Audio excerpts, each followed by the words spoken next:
Well, hey Gabe, I'm excited about this month's episode. Yeah, the same here. I mean, this is gonna be a fun one. We've got Jonathan Smith from J Smith Safety and a whole bunch of other stuff that's gonna be joining us this time, which is awesome. Yeah, I think it's got some really good messages in there for people who are maybe contemplating going out on their own, getting maybe into the consulting business, like you said, sort of taking their destiny into their own hands. Yep. But yeah, definitely encouraging, supportive, and I think some real nuggets for people who might be in that kind of position. Oh, totally. And the focus on how community is so important for any safety professional. I think especially if you're going out on your own. I think that was something that I was frankly not expecting and was very pleasantly surprised that Jonathan brought up. And just a note for our listeners as well. Jonathan was on travel at the time of the recording, so some of the audio is a little bit sketchy, cuts out a little bit, but hang in there. We get it resolved, and it sounds much better. And he's got some great stuff to say. So Yeah. enjoy. Well, good. Yeah, I'm Scott Cuthbert, co-founder of Safeopedia. And I'm Gabe Encarnacion, president of BBL Safety. We have a great guest with us today. Yeah, I'm excited for another episode of Safeonomics and to have Jonathan Smith with us. He's a highly engaged advocate of the Safeopedia community and Safety Connect and all that we do. And I know Gabe, you and Jonathan even hang out on a personal level at the local distilleries in whichever ones are halfway between your place and his place, right? Yeah, and thanks to being in Southern California, there's a lot that are halfway between this place and my place. We've got a checklist. We're kind of going down the list. Yep. Yeah, But yeah, great. it's good stuff. Absolutely. Cool. Well, Gabe, you want to kick us off? Like you said, Jonathan is aware of some of the details we're going to discuss today, but some of them are going to be surprises for everybody involved. So, For everybody involved. yeah. Yeah, well, so Jonathan, first of all, thanks for taking the time out of your busy schedule to join us. I know like you're on the road right now, literally, not hmm driving, of course, but safely pulled over and doing this interview. But one of the things that we wanted to look at and talk about, and you and I have had this discussion at times, and um, you're in this very interesting role as a safety professional. One of the things that Scott and I have been focusing on with Safeonomics this year is finding safety professionals that are inspired and that are driven, and hopefully we'll be able to inspire others that are in their line of work. Now, we've seen we've had guests on. We know people that are either working in a for a larger organization, or they are independent contractors and they have their own safety business that they're running on their side on the side as a doing consulting and things like that. You've managed to do both, and Yes, sir. that's very much an anomaly. So why don't you start with telling us kind of like what you're doing in those two different roles, and then let's start picking it apart. Absolutely. Sorry. So yeah, basically I have a role with a meat processing plant where I am the director of environmental health, occupational safety, and training. So I mean that's your whole general gambit of I write all the IIPP, I do all the JHAs, I do the day-to-day stuff to make sure that they're taken care of, all the ordering, training, so on and so forth. You know the typical rigmaroles of a safety manager and a safety director in a plant facility, an industrial facility. But then I am also the co-founder and CEO of J Smith Safety, which is a consulting firm, which is now international. So definitely it is on the same level of, hey, I'm going to go into a facility and I'm going to facilitate their needs for safety excellence. I'm going to, build their IIPPs. I'm going to do the typical walkthroughs and trainings. But I have a different onus where I go back and I'm a reporter versus I'm the person that goes through and has to take ownership. I'm the one that goes in and says, hey, if you want me to take ownership, we need to build this plan. And this is why we need to do it. And if they don't do it, then that's on the company. So it is definitely two different hats cut from the same cloth, honestly. And as a business owner, I'm able to have a little bit more insight. I get a little bit more feedback than I would as that safety director, because people are a little bit more open, a little bit more honest. Like they're like, hey, we're paying you to be here to get us on the right track, so we want to be open as honest as possible. And if they're not, I could dig deep enough and I could pull it out of them. Like, look, we need to get this done, and this is why. So you Mhm. get that little bit more oomph as a consultant, whereas the safety director, I get a little bit more secrecy because people don't want to get in trouble, so they kind of they hide a little bit more. So it is definitely a really cool dynamic to see. Um, and I know you and I discussed it.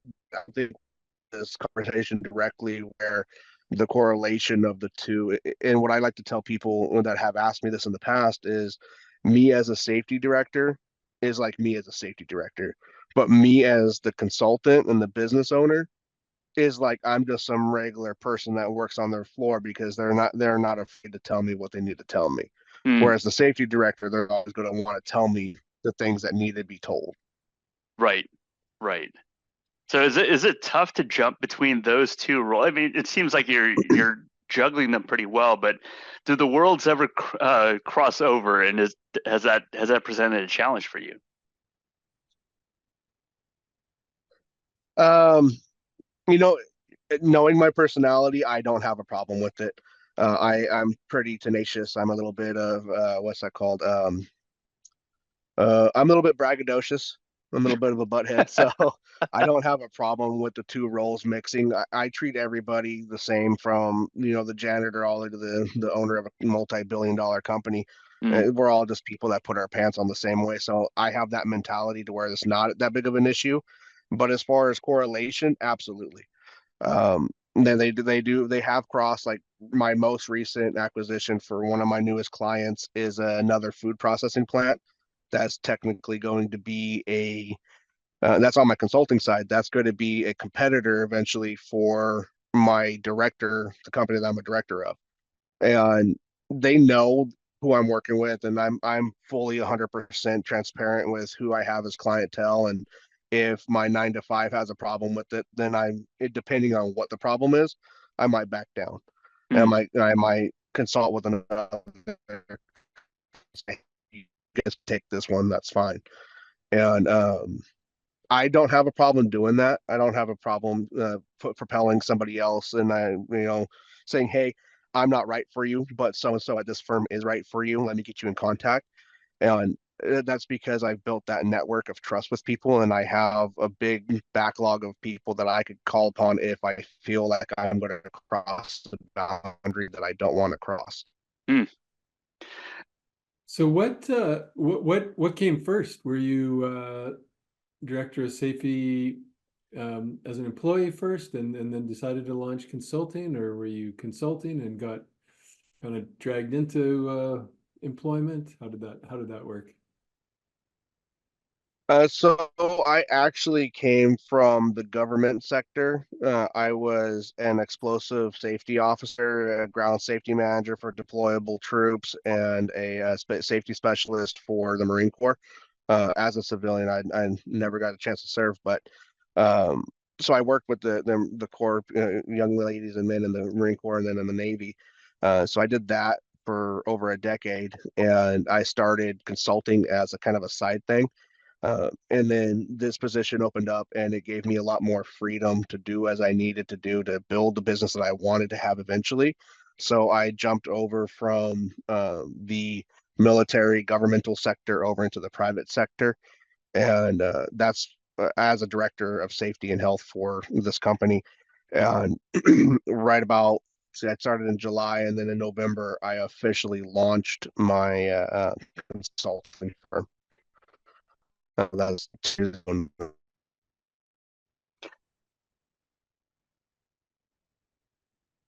Cool. So why did you so if you were in the in your job at the meat processing plant and you had been working for somebody else, why did you decide to do something on the side? And then now it seems like it's grown quite a bit. Like you're continuing to develop. It's not just kind of a weekend gig for you. Why did you decide to go that route? So it's no longer a hobby. That's absolutely true. I am I'm a big proponent of autonomy, and I want people to take charge of their own life as much as possible, as humanly possible. And uh, this company that I'm with now is a startup company. So like I said, I'm going on 2 years in July. It started with 36 employees when I started working there 2 years ago to over 200 at this point, but it's still a startup, right? So I have a level cap. I'm at the pinnacle of where I'm going to go in this company, and uh, that's including monetary for the foreseeable future. So the autonomy that they've given me and the ability to go out and develop my own skills, develop my own teams, develop my own company, uh, has basically written me a free check to say, hey, as long as they're good, I could go do what I need to do, and I could increase my monetary gains exponentially. And and that's of course that's always going to be the main driver for most people, and for me that's the same. But it's also the fact that I love seeing people succeed, and I love seeing hearing people's story and seeing them develop. And this as a consultant, where I am now with the meat processing plant, I got to develop them. I fully made them autonomous to where I could do everything from a computer if I wanted to, and that's great. That's wonderful. I'm watching them develop, and I love it. But now, as a consultant, I could go out and I could see that success story over and over and over and over again.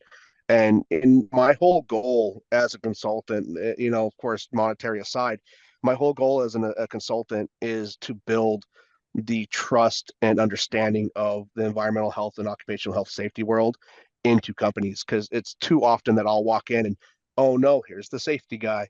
especially on construction sites, right? My goal is to go in and show I'm not El Kukui. I'm not the boogeyman. I'm the man that's going to make sure you go home with all 11 fingers and 12 toes, right? And it's breaking that wall that I really strive to do, and that's why my catchphrase, my tagline for the company is building a culture of safety excellence together. Because Mm. I'm not going to go in there and police you. I'm not going to go in there and write citations or write a bad JHA or write a bad PPE audit or anything like that. I'm going to go in there. I'm going to teach you. I'm really big on, if you give a man a fish, he could eat for a day, but you teach him to fish, you're going to feed him for a lifetime. And that's what I'm really trying to do with this company, is build that understanding of, we are here to help you and we want you to succeed. And that's what I'm passing on to the young up and coming safety professionals that I like to mentor as well. Is we are here to help them succeed. We're not Mm. here to berate them. We're not here to police them. We're here to make sure that they understand that we want them to go home at the end of the night. So what I like about the phrase that you have in your slogan, and which also I think it speaks to a lot of how you do, and even in our conversation together, this is woven so much into how you work and how you live, is this concept of building that safety culture together. What I've seen with a lot of places when they get a consultant to come in, especially if it's, let's say, usually you bring a consultant in because you don't have the knowledge base or someone with a skill set to actually do some of the higher level safety functions that are required in your organization. So you hire a consultant. The consultant comes in, and the joke that I've heard is that you pay them, X amount of dollars an hour to tell you what you already know, and then the consultant gives the report, and then they leave. And the danger is that some people think, okay, well, that's enough. We've got our culture in place. We got it started. We had a consultant, and we're good. But what you bring is this idea that, okay, yes, you're coming in as the consultant, but it's up to the whole team, it's up to everyone in the organization to build that culture of safety. You're just there to facilitate it. You're not the one that's going to Mm-hmm. be driving it the entire time. And they should never think that just because you got a consultant in, that means that your safety culture is on track now. That would be terrible to do that. Yeah, I agree. And that is exactly right on the head. It's I'm going in there to teach them to be that next step. I'm teaching them and giving them the tools and the trainings and everything they need to be successful. And even after our consultancy is done, like they always know that I have my open line of communication. They could feel free to text Mm. me or call me, and no matter what time, generally I'll answer it, even if it's 2 o'clock in the morning, because my East Coast guys start at 5, 6 a.m. So I'm like, it's 2, 3 in the morning here, and I'm like, okay, thanks for calling. I think I've tested this. I'm usually up pretty early, and we've had some text threads going back and forth Yeah, pretty early in the morning. at like 4 in the morning. Yeah, yeah. Right, exactly. And that's and it doesn't upset me because I'm that's what I want to give. And Mm, and when I hire consultants and outside people to go do clients, when I tell them if they have business hours, that's fine, but they give my number for non-business hours because I will answer it during non-business times. And mm. especially now that I have London on there and France on there, like I don't know when I'm going to get a phone call. It just happens. So I wanna circle back to that in a minute, but before we get into that a little deeper, um, just you kind of talked about your initial role in safety, and it felt pretty specialized, and making that transition to consulting or preparing for that transition. Is there any key kind of skill sets or certifications, those sorts of things that if somebody is in a role today thinking about maybe doing a little bit of consulting, um, any suggestions from a technical side of things, for people thinking to do that in the future? Absolutely, confidence. You need to have the confidence to go in front of anybody at any level, at anywhere, to project what you need and what you need them to understand. And so you need to be confident in yourself and the information that you're giving them. Now that means you need to be right too. You can't just go in there and be like, "Oh yeah, OSHA 29 CFR 1910 TECA 11 is machine guarding," because it's not. It's fall protection. So you need to be able to go in there and say with confidence the information that they need to be successful. Um, Outside of that, research your companies that you're going into if you have time. Like for instance, I had a client the other day. That's a steel erecting company, and luckily I am a fourth generation welder, so I could go in there and I could talk to somebody as an SME with no problem. But I didn't know anything about the company. So I Mm, went in there under the understanding that this is a large scale company that has, 40, 50 employees. And because this is what I was told. And I didn't do any research. Well, I get there to find out they actually went bankrupt during COVID and there's only 6 employees. And the guy that's running it had no real steel understanding. He just knew how to weld. So I was like, all right. So there's a full markup there because I didn't know the background, but I only had a 48-hour turnaround. mm, So with one of the companies that I'm going to be working with in Oxnard, um, I'm going to have a 2 week leeway. So I've already done vetting, I've done research on them. I'm really confident in the information that they need and that I have for them because I had the time and to prepare it. So if you have the confidence, you have the time to prepare, and you have the knowledge that's necessary, the real knowledge that's necessary, not just the shot in the dark because they don't know knowledge, then you're going to do great. mm. So And how do time you? management. Oh yeah, 100%. So I mean, like that's a lot to look at, and let's not forget that Mhm. you've also got a full-time job on top of And your 3 kids. consulting and 3 kids. Yes, I'm working exactly. on a So PhD. and there's and yeah, you want to throw something else in there? You're probably juggling at the same time right now, and Trying to but figure out how to get it back up to Gabe's place. right. So the question that I've got with that too is that it's like with all of those things that are happening, how do you personally find time to stay on top of that? I mean, it's funny. I'll give it a side here. Scott and I were having a discussion about some of the guests that we've had on Safeonomics, and then after you and I had a conversation, Jonathan, about what you were doing, I was like, yeah, Jonathan would be a great person to have on here. And Scott's comment was like, well, he's very unique in how he does things. Like there's a lot of stuff that you do where it's just like, oh, it's second nature. But for us normal mortals, like we can't juggle that kind of stuff. How do you stay on top of even the learning that's required to be able to do both your full-time job and your second full-time job with consulting? How do you juggle all that? Well, let me tell you about the dumpster fire. That is my 3 calendars. It's like you said, it's second nature at this point, and I think a lot of it is because I definitely have Asperger's, so that helps a lot. Realistically, realistically though, it's especially because of the family side of it, it's having a good partner. Mm, If I didn't have the wife that I have, then there's a good chance that a lot of it would start to fall apart. And that's because, I get so bogged down that I could start my day at 4 a.m. with the call internationally.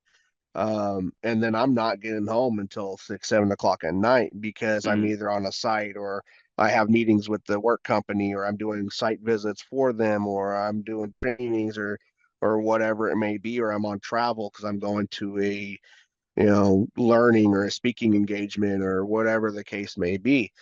And uh, so I like I said, I have 3 calendars that rotate for 3 different jobs, and I also have other companies that my wife and I are running as well.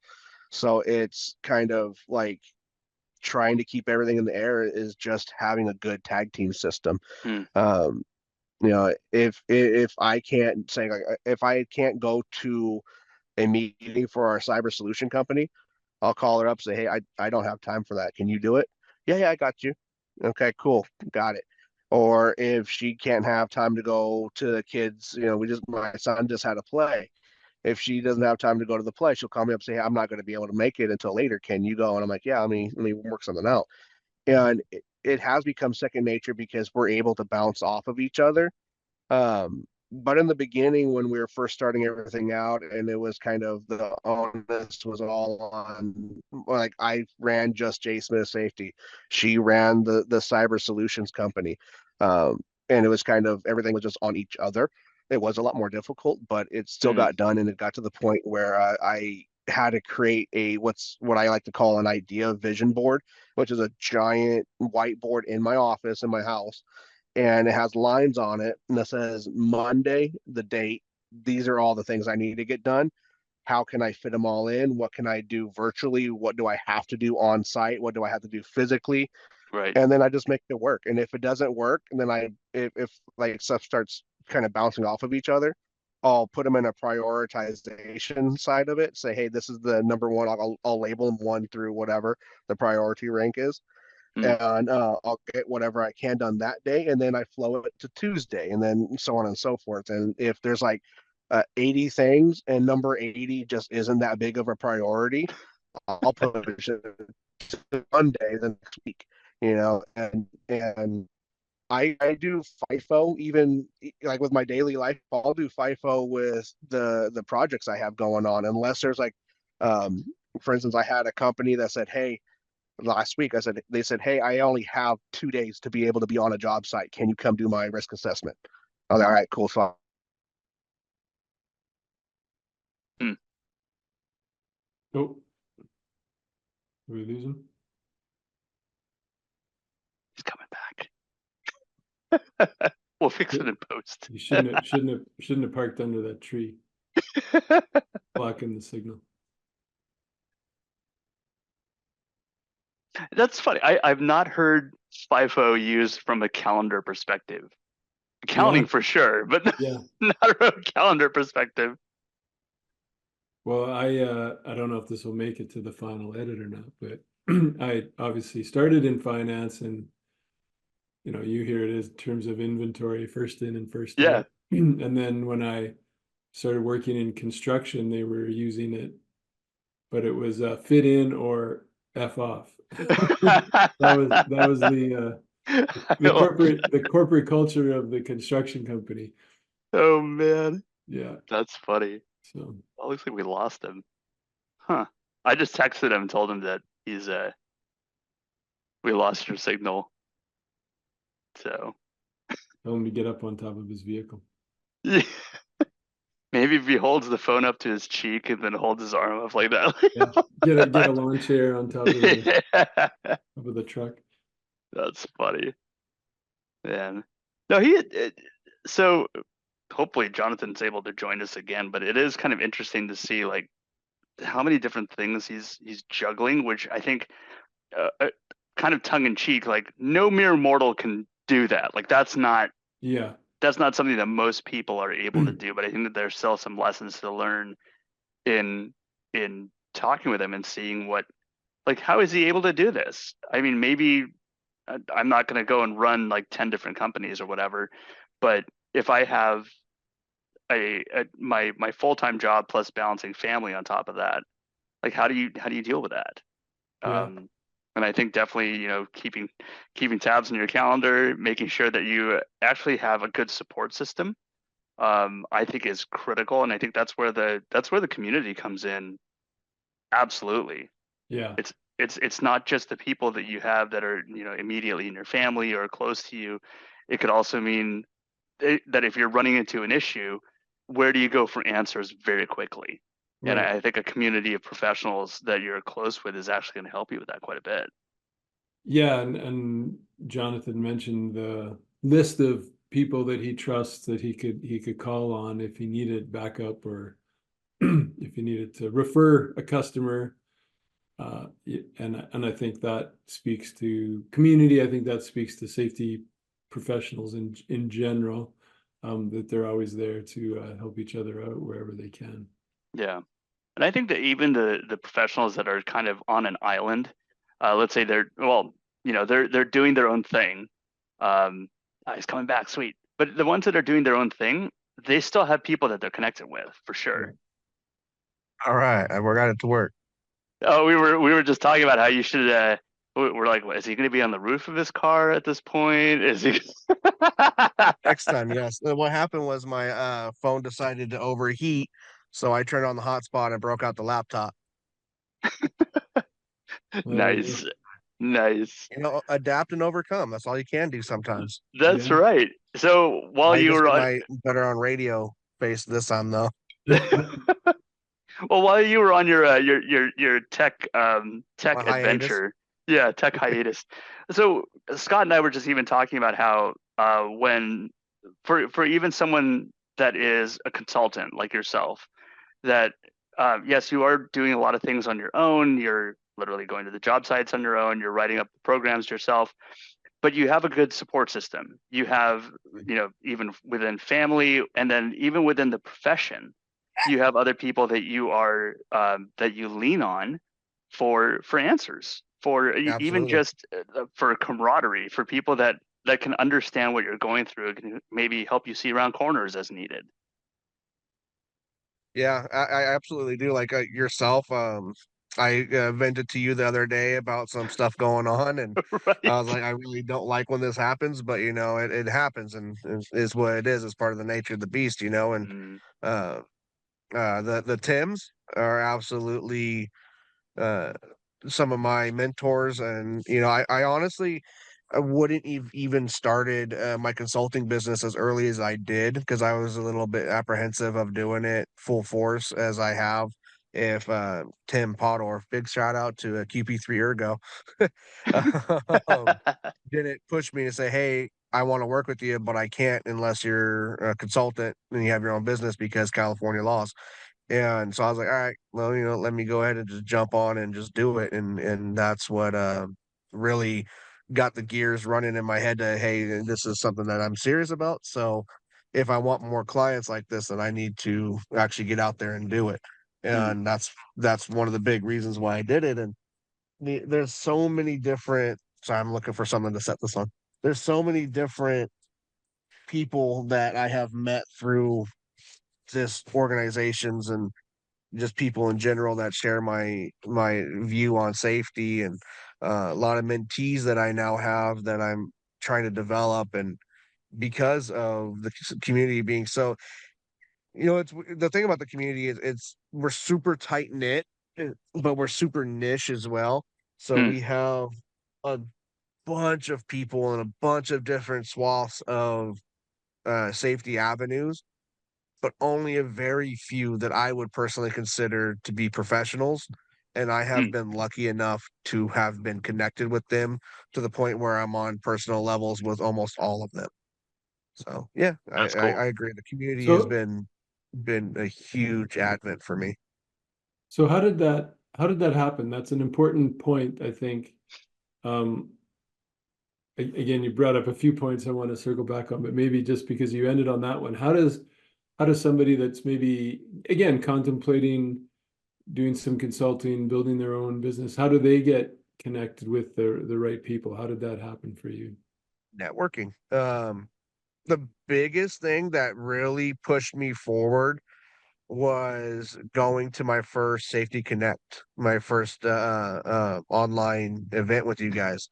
And that's where I met Gabe. I got in touch with the former members of SJL.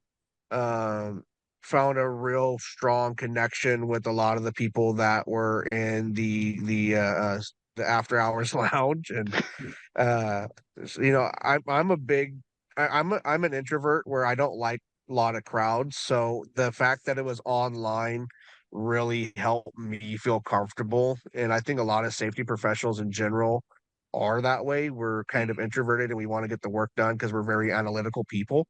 Um, but yeah, connections that way. Don't be afraid to share your LinkedIn. That's what it's there for. And that's what I did is I put my LinkedIn in every single chat room I ever went into. I put my LinkedIn in there and I would spam it every so often, like, hey, go to my LinkedIn, shoot me an email, send me a text, let's make a connection. And that first Safety Connect, I connected with probably 60, 70 professionals, 15 of which I still talk to today. Gabe, I believe you and I connected a little bit later on in an SJL event that we were both in. And I said, hey, I like your warehouse background. And just kind of worked out from there.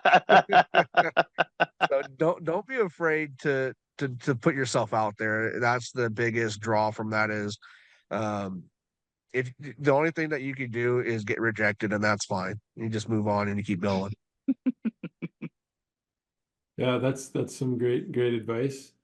One of the other things we were kind of talking about it. I mean, you talked about the prioritization and staying organized and how you manage kind of your week and your day. Um, I think in certainly in my travels, I've worked as, both employee and consultants and proprietor, and a lot of times you go into an organization as a consultant and people are like, oh, that'd be great. I'd love to be a consultant. And I think you have there's a skill set that you need, maybe a disposition personality kind of disposition that you need to be successful. It can vary. I'm not trying to say it's a one size fits all, but any advice or cautionary tales for people that might be thinking that they should take matters into their own hands and start a consulting business, before they go and jump into something that maybe they're not actually suited for. Yeah, try it out. Instead of just automatically jumping in head first and saying, hey, 9 to 5, I quit. Thanks for all the good years. Thanks for paying my bills, but see you later. Keep that 9 to 5. Make a couple connections. And even if you just say, hey, can I come do a free assessment for you? Just so I can see if I could help you with your insurance costs. Or can I do a free assessment for you so I can see about helping you with your JHA stuff? You know, uh, Go out there and just put yourself out there a couple days and do it on like a Monday or a Friday. And when people are still kind of waning in, waning out, a little bit tired, a little bit groggy, and just kind of see what the workforce could really be for you. Um, but the biggest thing that I do tell people is know what type of consultant you want to be. Hmm. Do you want to be a 9 to 5 consultant, a Monday through Friday consultant? Do you want to work weekends? Do you only want to do virtual assessments? How do you want to work it, right? For me personally, I don't travel a whole lot. I'll go up as far as Oxnard or San Bernardino, LA area, and I'll go all the way down to Tijuana area, Mexico City sometimes. But it's decide where you want to be, Hmm. decide how you want to run it. I don't work weekends because I have 3 kids, and I think it's the time with them is more valuable to me. So I don't do consultant stuff on weekends unless I absolutely have to travel or something. But that's generally like I already know it, so I'll leave like late Sunday night and I'll get back by Friday night. Um, Now there's some consultants that might be okay working every single day and Sunday through Saturday, and that's just not me. So decide that right out the gate, what type of consultant you want to be, decide what your boundaries are, decide what your time frame is, and set them, and then be set with that. Me personally, I have a 24-hour Monday through Friday policy. So if it's Monday at 1 a.m. my time and 5 a.m. your time, that's fine. Call me. My phone's on. My wife knows that. My kids know that. So if I'm sitting outside of my office or I'm sitting outside in the patio, they know to just kind of leave me be and let me do what I need to do, and then I'll come back in and I'll be dad again. And no matter what time of day it is, and that's different for everybody else. Gabe and I, and even yourself, we know people that will travel 6, 7, 8 days out of the week. And they're like, who was it? We had a mutual friend that did a job in Arizona, flew to San Diego, did a meeting with the local safety chapter, flew to Washington, did a meeting with their safety chapter, flew to Chicago, did a PDC, and then flew to Hawaii to meet up with some friends, and then the next day flew back to Arizona. I'm So, exhausted just thinking about that. and you know exactly who I'm talking about. Yeah. It's do you want to be that traveler person? Do you want to collect those sky miles? It, it's all a personal choice at that point. It's your work life balance, and as an individual, you need to understand you're not going to get rich off of this unless you're able to really pinpoint who you are as a person and what you want out of it. So set that goal, set your limitations, set your boundaries, and then follow through with them. Yeah, I think that's great advice, invaluable advice. I think a lot of times, um, I know, and Gabe and I have chatted about this over the years, where you go camping with your buddies and they're like, "Oh, I'd love to have my own company." And it's like, well, you just need to go down to the registry and register a name and pay your Yep. $250 and you've got Not yourself a hard. company. Yeah, it's not hard. But it is uh,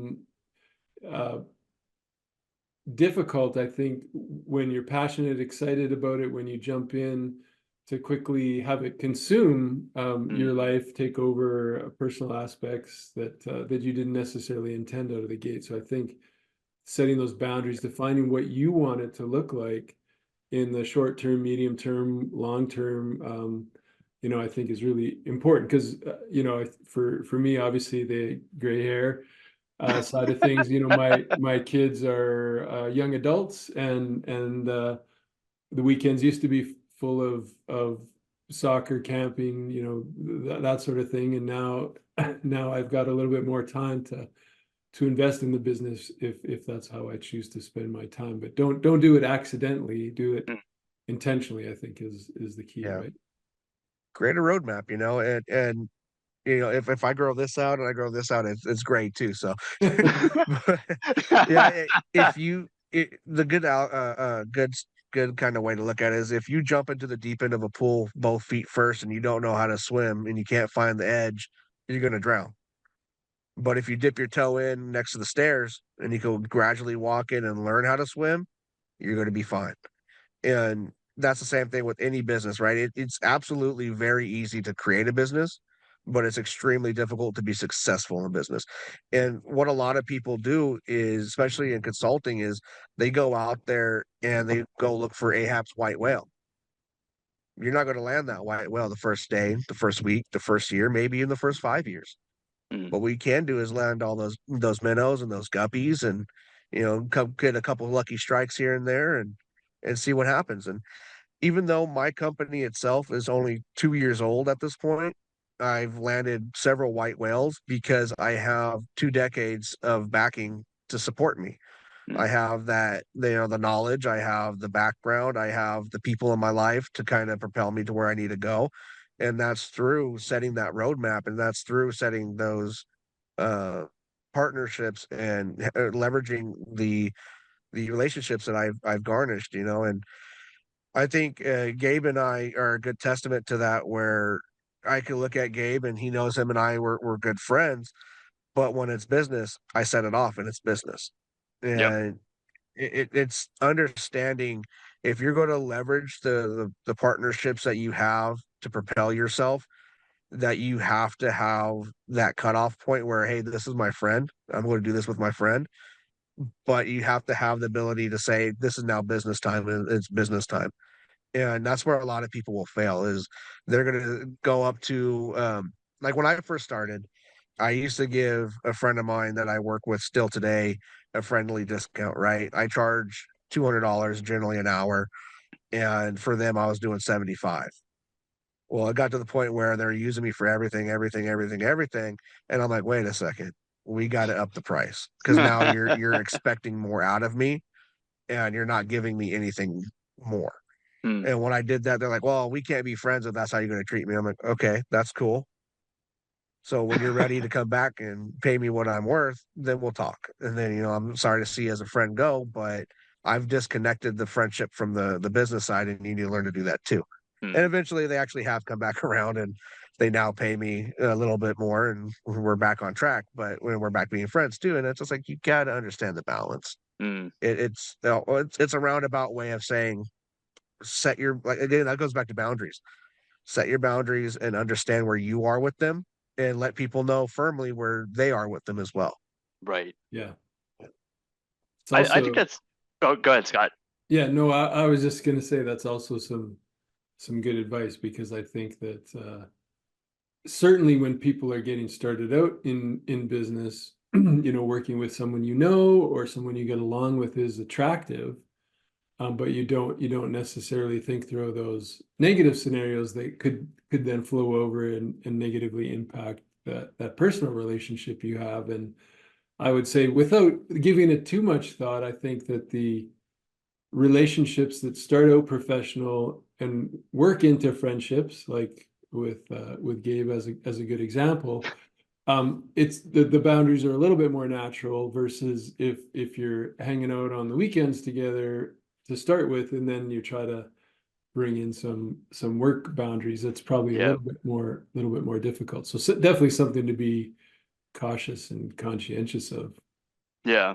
I think something you brought up too, Jonathan, which is interesting, is that that concept of not necessarily having to jump in with both feet.